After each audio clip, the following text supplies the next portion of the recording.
Let me tell you a little story. 26 years ago, my wife and I met my father-in-law and mother-in-law at a family-friendly restaurant on Fruitville Road. And we were so excited about this business franchise that we had acquired. So we spread everything out on the table, and my mother-in-law and father-in-law walked in, and we started to share the story of how we were going to move to Portland, Oregon, which was 3,250 miles away because I drove it twice. And I wasn't even 5 minutes into my presentation to my mother-in-law and father-in-law. My father-in-law's in the back of the room, and my mother-in-law's there taking pictures. And my father-in-law stands up, and he points his finger, and he says words I won't repeat. One started with the F. And he says, "You're going to fail, and you'll be back in 6 months."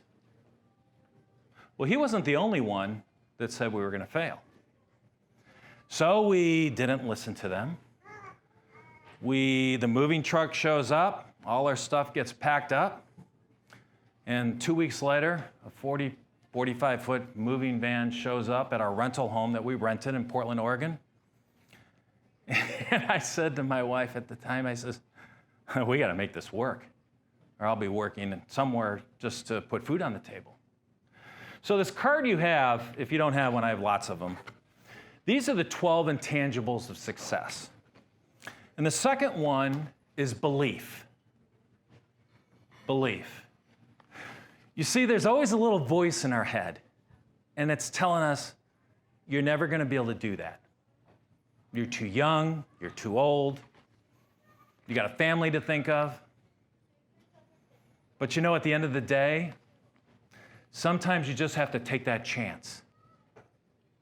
Because if you don't, you'll regret it the rest of your life. So we took that chance. And they know that it was a positive move. And we were very successful in the business that we had.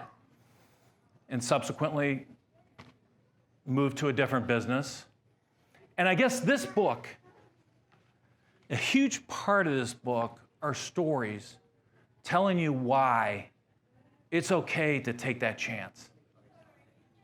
It's okay to take that leap of faith, because there's always going to be a little voice in your head saying, now's not the right time. Nah, do you really want to do that at whatever age you are? And age has no limit. So, in addition to that, I've been an entrepreneur basically a good majority of my life. And there's a lot of lessons we learned. And there's a lot of mistakes we made. And over the years, people have said, "Brad, you should write a book. You should tell everybody all those mistakes." So there's a chapter in here on all the mistakes we made. So if you're thinking of starting a business, this is the book for you.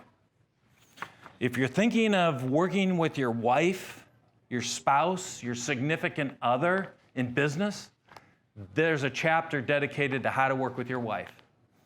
I was at a book signing in Seattle, Washington, and this one couple raised their hand and they said, "There's a lot of self-help books out there. Tell me why your book is different than all the others." And I said, there's not one book out there that says how to work with your spouse.